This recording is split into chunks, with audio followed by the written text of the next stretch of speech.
It was 15 degrees on Christmas, like 2-degree wind chill factor. 2 days later, the high of 54. Southern Indiana weather. You don't like it? Hang around for a little bit. Good morning, chickens.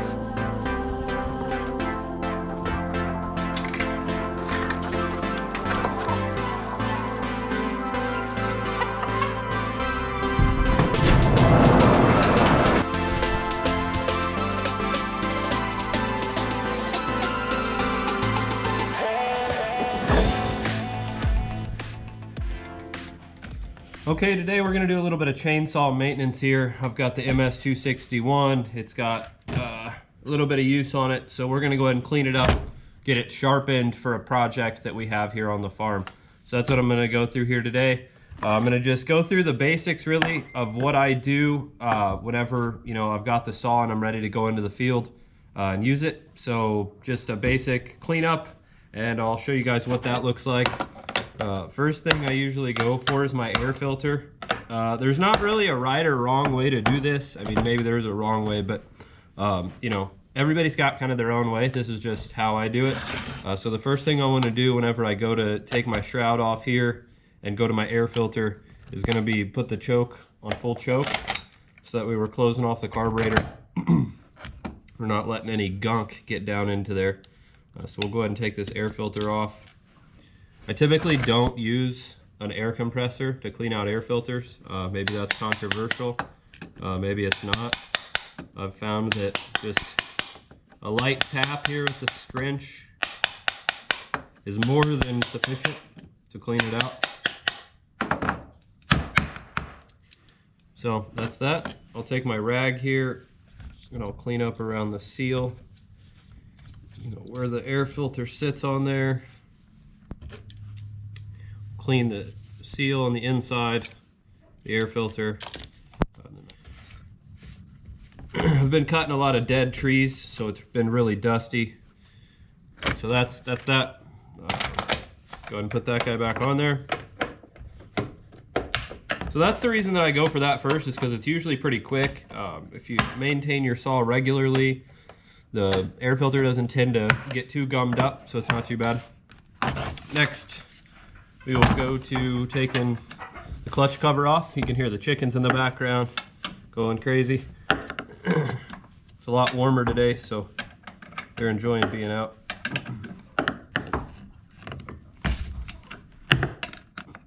And one thing, once you get beyond your clutch cover here and you get into your bar and chain and into your inner workings, you should definitely wear some gloves. I've cut myself sharpening a chainsaw before. I've cut my knuckle, and I cut myself pretty deep, honestly. And if I would have had a pair of regular work gloves on, I don't think that I would have had much of an issue in that instance. So it's something that you definitely want to wear. It may not seem, that significant, but might help. So I just got a little plastic brush here, and I'll just take some of this gunk here. We'll just brush the gunk out. And now, whenever I'm just getting a saw, like right now, it's been used a little bit, and I want to just use it for a project. I want to make sure that it's tuned up and ready to go, because we're going to be doing some technical cuts. So really, I'm not looking for perfection here. I'm looking for functionality. I want my saw to function appropriately how it's designed. So I'm not going to take a whole lot of time cleaning this out. That's sufficient in my opinion. That's clean enough for the saw to run and do what it needs to do. Really, with just that little bit of sawdust in there, this saw is going to run perfectly fine. We'll go ahead and clean it out just because we've already got it opened up. But as you can see, there's really not a whole lot there. Whenever this does get real gunked up, I'll try to get some footage of that for you guys sometime whenever I've ran the saw a whole bunch and what that looks like. These cooling fins here, you definitely want to make sure that you get those cleaned out. You can pop these chain guides out of here, these little plastic bits here. You can pop those out. One thing I like to use for cleaning is just a stick file. Use the tip of that.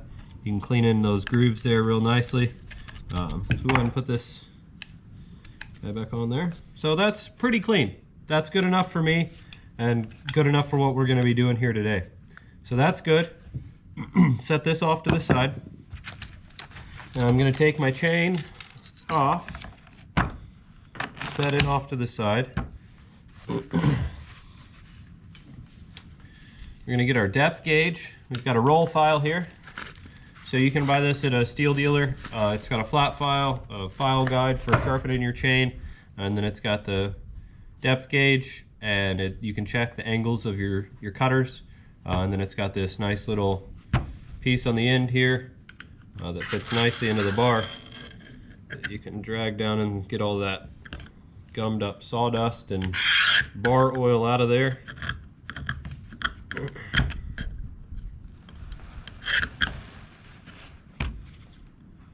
Flip it over. Same thing on that side. It's really important to do this, to get all this stuff cleaned out. I mean, you don't have to do it every single time you run the saw, but you definitely want to have a consistent maintenance pattern. This stuff will, you know, get trapped in this bar and gum up, and then it'll just insulate the heat in there, and that just puts more wear and tear on your saw over time, and you know, it can just cause more problems. So just clean out these little notches here. You want to make sure that you clean out these holes here. That's where your bar oiler puts oil into your bar. That fits this little groove right here. You can see there's some oil inside of there. So that bar lines up there. And that's where the oil goes in to keep your chain lubricated, keep everything as it needs to be. And the good thing about steel chainsaws is they're engineered very well. I mean, most, you know, high-end chainsaws are engineered pretty well. I'm not sure what we got going on in the background there. But so they're engineered where you can run the bar upside down or right side up. There's not really an upside down or right side up. It's universal on both sides, so it's the same thing. They do that so that way you can flip the bar back and forth as you run it to keep the wear even. So that way you get more use out of your bar. It's really, really nice. Get rid of some of this gunk from my saw here. So that bar's cleaned up. Everything's in working order. We got the saw cleaned up here good enough to put it into the field anyways. So the next step is going to be sharpening our chain. I'm going to go over the basics of the angles and how to sharpen with the steel 2-in-1 sharpening guide, the file guide. The great thing about this file guide is it's got the flat file to file your guides, and then it's got the round files to file your cutters. So it's really nice. You make your passes on that set of cutters and everything's done. Okay, so we're gonna go ahead and put our chain back on. Let's see here, I've got a couple different chains here, and I've got a specific need for today. So we're gonna go ahead and sharpen this chain up.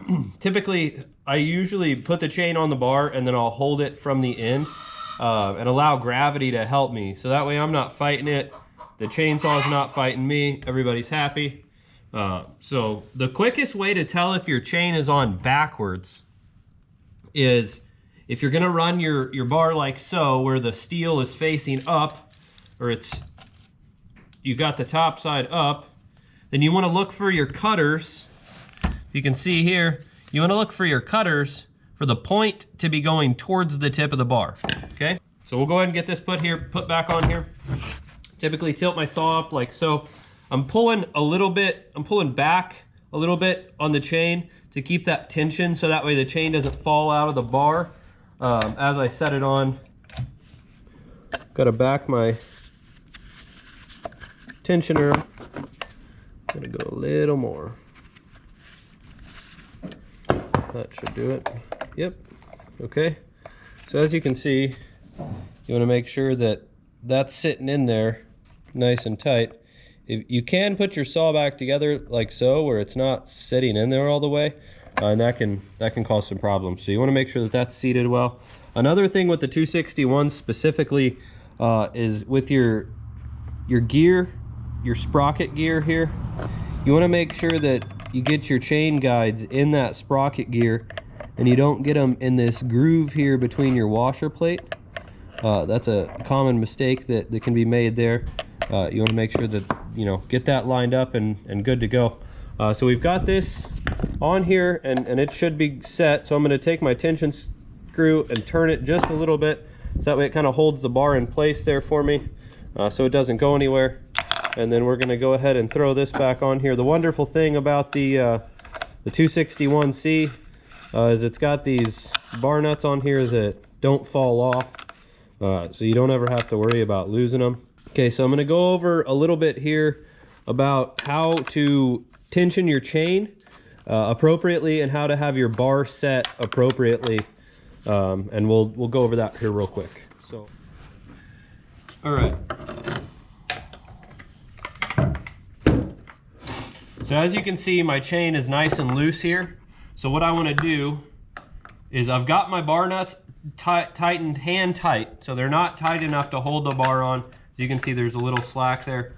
They're just hand tight. And I'm going to take my tension screw and I'm going to tighten up my chain until my links, my connecting links, okay, I'm looking for those links to kiss the bottom of that bar, okay? Now they've kissed the bottom of the bar, and what I'm going to do is I'm going to go about a quarter turn more, okay? So about another quarter turn, and then I'm going to tighten up my front bar nut, okay? And then I'm going to tighten up my rear bar nut, okay? Now, and the reason I'm holding it like this is, one, you're utilizing gravity and this angle to push your bar up, because if you notice, the bar doesn't actually sit flat. It's got a little bit of an angle where it sits up. So that allows that to be seated correctly. And then it also gives me one free hand where I can, you know, tighten my tension screw, tighten my bar nuts. I can do everything I need to do, and I'm not fumbling, you know, trying to do everything, you know, all with both hands tied up. I like having one hand freed, and that's that. So next we'll go into sharpening. Okay, a couple things about chains here. So as I said, you want to look for your points to be forward towards the tip of the bar, okay? Okay, so whenever you're sharpening your chain, this cutter is actually a knife, okay? And this top plate and the side plate meet and they make this point. This is a full chisel chain, so it's got a very sharp point. And basically each one of these links in this chain, or cutters, teeth, whatever you want to call them, they're basically just knives. And you're shaving a little bit of wood each time you swipe that knife across the wood. And then you've got this guide here. Okay, we'll come in here to the side. You can see this guide here is what actually allows the knife to cut. So this guide determines how much wood the knife is actually cutting. So it's important that not only do you sharpen your cutters, but you also have to make sure that you file your guides or your rakers. You know, different people call them different things. We'll call them guides here. But yeah, so you want to make sure that you've got everything appropriately tuned. So that's what we're going to get into here. We're going to go ahead and get that taken care of. Like I said, I'm going to show you here real quick the angles. The great thing about the Steel 2-in-1 file is it's got the angles built into it, and I'll show you how that works here. It's really great. Got this chain, and whenever you're sharpening, you can see the I think you can see it there in the video. The great thing is it's got pictures. This is the power head, and then this is the bar, and then that shows the chain. And as long as you keep your bar in line with this angle here, you know, you're gonna be doing pretty good. You can see how that angle, as long as you keep those angles straight, you're pretty well in line. Now the next angle that you want to make sure that you've got right is that you know, whenever you're sharpening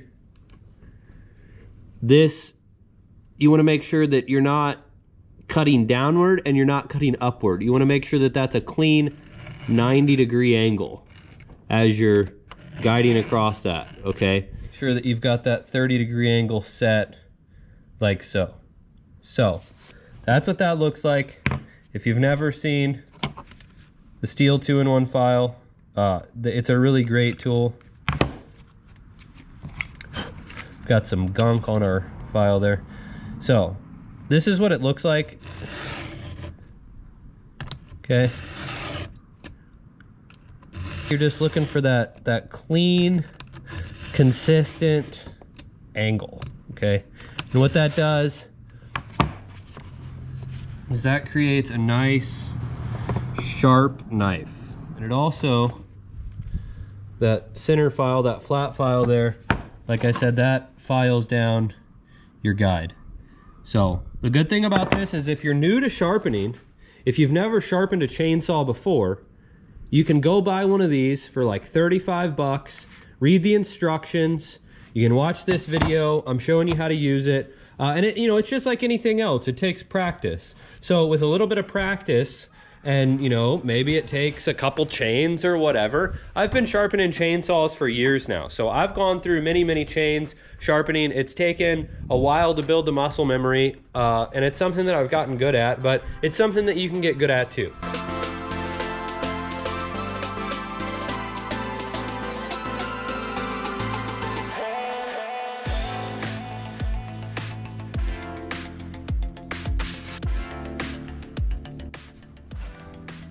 Okay, now we've got everything sharpened and cleaned up. We're ready to put the fuel and bar oil in. So I've got a rule of thumb, and I think it's a pretty good rule of thumb. I always start with the fuel, and especially if I'm teaching someone that's newer about running chainsaws, is put your fuel in first. Because worst case scenario, if you put your fuel in the bar oil, it's not gonna really hurt the saw in any way. It's going to make your bar oil really thinned out, and it's going to sling it everywhere. And fuel is flammable, and you know that could catch fire, but it's not going to ruin the saw. Now, if you put bar oil into the fuel, you've got a different problem. You're going to gum up the fuel filter. If it gets into the components of the saw, it's just going to be a bad day. So my rule of thumb: start with the fuel. You never go wrong. So we mix our own fuel around here. I really do like the pre-mix. I just really don't like the price. I can get local ethanol-free fuel around here. It's not too bad, so we decided to mix our own fuel. Let me know in the comments, what do you think? Is it worth the extra money to buy pre-mixed fuel? Or do you think it's okay to just have ethanol-free mixed fuel? I don't know. I know there's a great debate, so tell me what you think in the comments below, and I genuinely would appreciate your opinion. I'd like to not fill my saw up all the way to the tip top, you know, to where I'm spilling it all over everything. It's not ideal. So I just fill it to where it's, you know, almost full, and it's good to go. Bar oil, same way. Just almost full and it's good to go. So one thing that I do is I have a gallon of bar oil and I've got a quart of bar oil. It's the same thing. I use the quart to fill the saw, and then I use the gallon to fill the quart. It just makes everything a lot cleaner. It's a lot easier to pour. I hope you guys learned something. Hope you appreciated it. This is just a basic, you know, in the field maintenance. You need to clean your saw up, get it tuned back up and ready to go. I will do a more advanced maintenance video in the future. Some good practices that you can do to keep your saw running and good for a long time. I've got to figure out what we're gonna do with these chickens here. We got to get them in the coop. So we'll go ahead and get that taken care of. Out here picking in the grass. Come on, chickens. The big ball of fire in the sky is going below the trees. It's time to go in your home. Come on, chicken. Don't be the stray. Come on. I don't know why, but this stick is so scary to them. They just go wherever you want. Come on. Let's go. Come on, chickens. Come on, chickens. Now get down from there. What are you doing? You don't belong up there. Come on now. Let's go.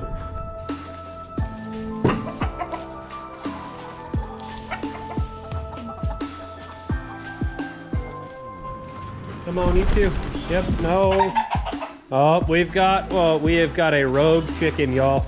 Come on. Y'all gotta go in here. Uh-oh, we've got another rogue chicken. Oh, look, they found their way back.